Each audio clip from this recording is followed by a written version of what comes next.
अस्सलाम वालेकुम, हेलो है व्यूवर्स। आप देख रहे हैं मेरा YouTube channel cricket village expert.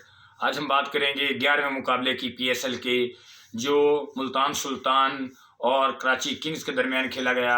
Multan Sultan ने पहले बैटिंग करते हुए बहुत ही बड़ा स्कोर खड़ा किया और 197 रन बोर्ड पर लगाए, तकरीबन 200 रन।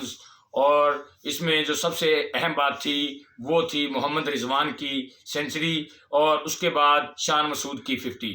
और मोहम्मद रिजवान पहले बहुत ही स्लो एंड स्टडी खेले और 42 बॉल पर उसने 50 मुकम्मल की, लेकिन उसके बाद यानी कि मोहम्मद रिजवान ने एग्रेशन दिखाया और नेक्स्ट जो 22 बॉल्स थी 22 बॉलों पर उसने तकरीबन 60 रन बनाए और टोटल 64 बॉलों पर उसने 110 रन बनाए। और जो टोटल था वो काफ़ी अच्छा था, लेकिन इसे मजीद और भी यानी कि बड़ा किया जा सकता था। 5 से 10 रन ऐसा लगता था जिस तरह से कराची किंग्स ने स्टार्ट किया शायद शॉर्ट है, लेकिन जब कराची किंग्स की बैटिंग की बारी आई तो फ्लाइंग स्टार्ट दिया मैथ्यू वेड ने और जैम विंस ने पीएसएल 8 की तेज तरीन 50 की और सिर्फ 20 बॉलों पर जेम्स विंस ने 50 की। और जैम विंस बहुत ही ज़बरदस्त फॉर्म में खेल रहे थे और उसने 9 ओवर से पहले ही 100 रन था जो वो कराची किंग्स का मुकम्मल कर दिया। लेकिन कराची किंग्स की जो शिकस्त के सबसे जो बड़ा गुनाहगार था वो हैदर अली था। उसने सबसे पहले जेम्स विंस को रन आउट करवाया जो कि सुप्रीम फॉर्म में था और 34 बॉलों पर 75 रन पर खेल रहा था। और हैदर अली ने खुद भी बैट से कुछ नहीं किया और 17 बॉल पर सिर्फ 12 रन बनाए और जिसमें एक भी चौका छक्का उसका शामिल नहीं था और इंतहाई पुअर बैटिंग की। उसके बाद हम बात करें शोएब, दूसरा जो गुनाहगार था वो मेरे ख्याल में शोएब मलिक था। उसने भी 17-18 बॉलें खेली और 12-13 रन बनाए। उसने भी कोई उसकी इनिंग में चौका छक्का शामिल नहीं था।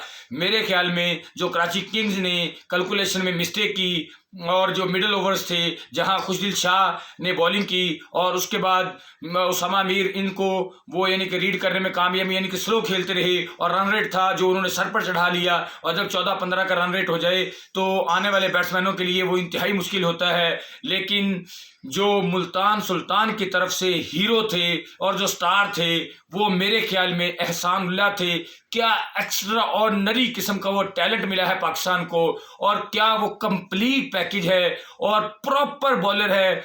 वो दायरे में नई बॉल बेहतरीन करता है, वो मिडिल ओवर्स में एक्स्ट्रा ऑर्डिनरी बॉल करता है, वो डेथ ओवर्स एक्स्ट्रा ऑर्डिनरी करता है और उसके पास एक्स्ट्रा पेस है, उसके पास एक्स्ट्रा स्पीड है, उसके पास बाउंस है, उसके बाद उसका 6 फुट से प्लस हाइट है, उसके बाद उसका हाई आर्म एक्शन है और एक्स्ट्रा ऑर्डिनरी किस्म का वो बॉलर है। और उसने सिर्फ 4 ओवर में 17 रन दिए और 1 ओवर उसने पावर प्ले में किया जब जैम विंस हर ओवर में 15 से 20 रन 14-15-20 रन यानी कि बना रहे थे और हर बॉल को बाउंड्री से बाहर फेंक रहे थे। उस वक्त भी उसने 5 से 6 रन दिए। उसके बाद जब वो डेथ में बॉलिंग करने आया, जब कराची किंग्स को 15-16-17 रन पर ओवर दरकार थे, उस वक्त वो ओवर करने आया, उस वक्त भी उसने 5 से 4 रन दिए और उसकी बॉल पर बैट्समैनों का बैट नहीं आ रहा था। हालांकि सेट हुए बैट्समैन और जहां फास्ट बॉलरों की बेतहाशा पिटाई हो रही थी उस विकेट पर एहसानुल्लाह ने बैट्समैनों को बल्ला तक नहीं लगाने दिया।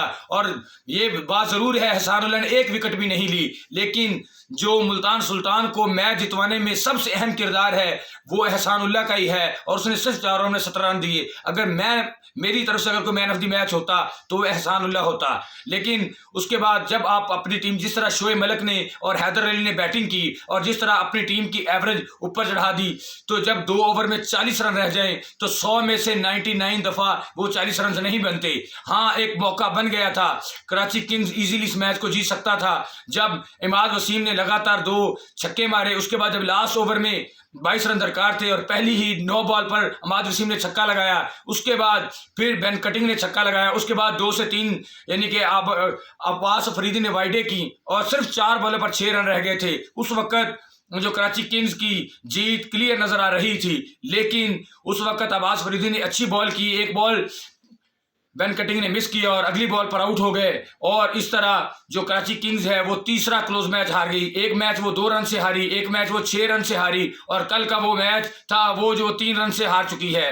और इंतहाई ये तीनों क्लोज मैचेस हारी है। कराची अच्छा फिनिश नहीं कर पा रही, लेकिन कहीं ना कहीं ये दरमियान में मिस रीड कर रहे हैं, मिस कैलकुलेशन कर रहे हैं। इनको उसके बारे में सोचना होगा। वो अलग बात है कि ये मैच यानी कि इतने क्लोज चला गया, 4 बॉलों पे 6 रन रह गए, लेकिन जब 2 ओवर में 40 रन रह जाए तो आप पहले ही मैच हार चुके होते हैं। इतनी विकेट्स आपको हाथ में रखने का क्या फायदा, जब आपने मिडिल ओवर में खुशदिल शाह जैसे बॉलर पर भी आप अटैक नहीं करेंगे जो पार्ट टाइम है, तो आप किस पर अटैक करेंगे। और आप अपना सिंगल खेल रहे हैं, आपने आने वाले प्लेयर्स के लिए मुश्किल पैदा कर रहे हैं। और जब हैदर अली अच्छा परफॉर्म नहीं कर रहा तो आपने तैयब ताहिर को क्यों पिक किया है अगर उसे खिलाना नहीं। उसकी इतनी हाइप बनी हुई है, उसे अगर आप खिलाएंगे तो उसका पता चलेगा ना वो किस तरह का प्लेयर है। अगर आपने उसे पिक किया है तो उसे खिलाएं। जिस तरह इस्लामाबाद ने इब्रार अहमद को मौका दिया तो उसने जबरदस्त बॉलिंग की, तो अगर आपने उसे पिक किया है तैयब ताहिर को तो आप उसे मौका दें। हार तब भी रहे हो, 4 मैचेस आप हार चुके हो और इंतहाई क्लोज मैचेस हार रहे हो और सिर्फ आपसे फिनिश नहीं हो रहा। आपको अगर हमारी वीडियो अच्छी लगी हो तो इसे लाइक करें। ओके, अल्लाह हाफिज।